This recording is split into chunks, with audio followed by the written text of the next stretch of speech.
guys, pag-usapan lang natin ang latest update guys patungkol umano kay Catherine Bernardo at Alden Richard. Spotted sa NAIA Terminal 1 Philippines Airlines sina Catherine Bernardo at Alden Richard. Na ngayon guys, napakasayang dumating ni Alden Richard at Catherine Bernardo. Siyempre guys, kitang-kita naman natin na waging-wagi na kasi ang kanilang pinikula. Siyempre guys, 11 days pa lang kumita na ng 1.06 billion. Sino ang hindi matutuwa guys sa pagdating nila sa Pilipinas? Diba? Kita nyo naman guys, no? Galing pa sila sa Amerika.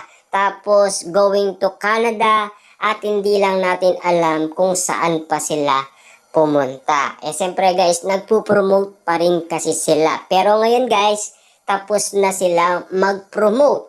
At ano naman kaya guys ang inihintay nating ayuda na galing kina Catherine Bernardo at Alden Richard? Na mo kasi guys, siyempre, tapos na ang kanilang promotion. At nag-iintay na lang tayo guys ng update kung ano ang mapapag-usapan ni Catherine Bernardo at Alden Richard patungkol umano sa natanggap nilang blessing na 1.06 billion sa kanilang pinikula. Dahil malaki nga naman guys ang kinita na ngayon guys ay patuloy pa rin pinipilaan ng mga netizens at mga Katden fans sa kani-kanilang lugar kung saan man bansa sila pwedeng manood ng Hello, Love Again. Hanggang ngayon guys, palaki ng palaki pa rin ang kikitain ng nasabing pinikula ni Catherine Bernardo at Alden Richard. Kita nyo naman guys, no? Napakasaya ni Catherine at Alden Richard na nakauwi ng Pilipinas para salubungin guys ang kanilang tagumpay. Siyempre, nandahil sa kanilang paghihirap sa pagpo-promote at siyempre, kita nyo naman guys, relax na sila ngayon.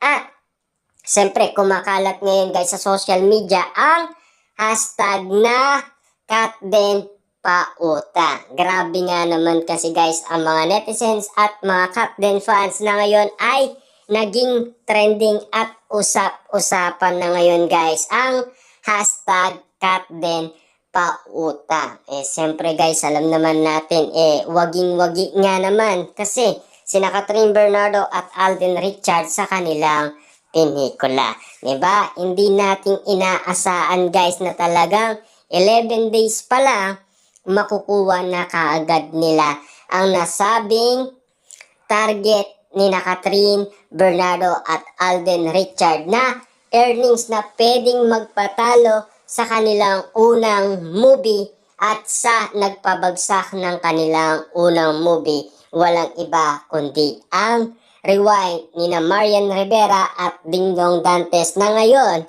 ay nauuna na ang nasabing pinikula ni Catherine Bernardo at Alden Richard. Siyempre guys, yan na ang pinag-uusapan ngayon sa social media dahil sa mainit na pagtanggap ng maraming netizens dahil sa movie ni Catherine Bernardo ay naging patok nga naman guys sa iba't ibang bansa. Siyempre pinagkaguluhan guys at pinagpestaan lalong-lalo na guys sa kanilang midnight screening. Diba? Kitang-kita naman natin guys na napakadaming nanood sa kanilang lugar at pinapakita pa nila guys kung gaano kadami ang nakapila para manood ng midnight screening. Diba? Kita nyo naman guys, kauna-unaan nagkaroon ng midnight screening sa Pilipinas nang dahil kina Catherine Bernardo at Alden Richard. At ganito pa guys ang latest update ng mga netizens para sa pinikulang Hello, Love Again. Almost 5 years daw silang nasa bahay. Napalabas daw sila ni Catherine Bernardo at Alden Richard dahil sa kanilang movie na Hello, Love Again. Almost 5 years din kasi sila guys na pinag-collab ng ABS-CBN at ng GMA Network. Kitang-kita naman natin guys na tadhana talaga ang nangyari at perfect timing talaga guys ang nangyari kina Catherine Bernardo at Alden Richard. Siyempre, kitang-kita ng marami guys kung papaano sila nanalo at siyempre kung papaano ito nakuha kaagad ng movie na Hello, Love Again. 11 days pa lang guys, wala pang 1 month, di ba? Kita nyo naman, hanggang ngayon ay hindi pa rin inaalis ang nasabing pelikula ni Catherine Bernardo at Alden Richard dahil mainit-init pa rin guys ang pagtanggap at padami ng padami guys ang pumipila at bumibili ng ticket at parami ng parami pa rin guys ang nanonood sa kanilang movie hanggang ngayon. Siyempre guys no, dahil sa sipag at tiyaga ni na Alden Richard at Catherine Bernardo sa kanilang mall tour, siyempre, nandyan pa rin guys ang interview sa kanila. At siyempre, nandyan pa rin ang pagpopromote nila sa iba't ibang network tulad ng ABS-CBN at GMA Network. Siyempre guys, naging masaya nga naman sina Catherine Bernardo at Alden Richard sa natanggap nila. At marami nga naman guys ang nangyari. Kahit na marami man ang nangyari guys, sinasabi pa naman guys ng mga netizens, pag sila ay spotted, kitang-kita daw ang bawat kilos nila na sila daw ay magjowa na. Ayon sa mga netizens, kapag sila ay nakadikit, dahil kitang-kita naman kasi nila guys ang kanilang body language na yun kasi ang basihan nila.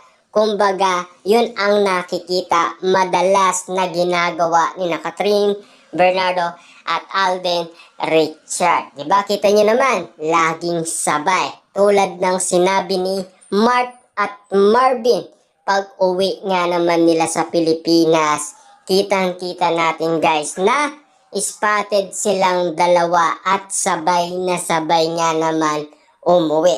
Paano naman yan guys? Iaatid ba ni Alden Richard si Catherine or hindi na? Diba? Alam naman natin guys, kahit sa USA talagang sabay sila pumunta sa California.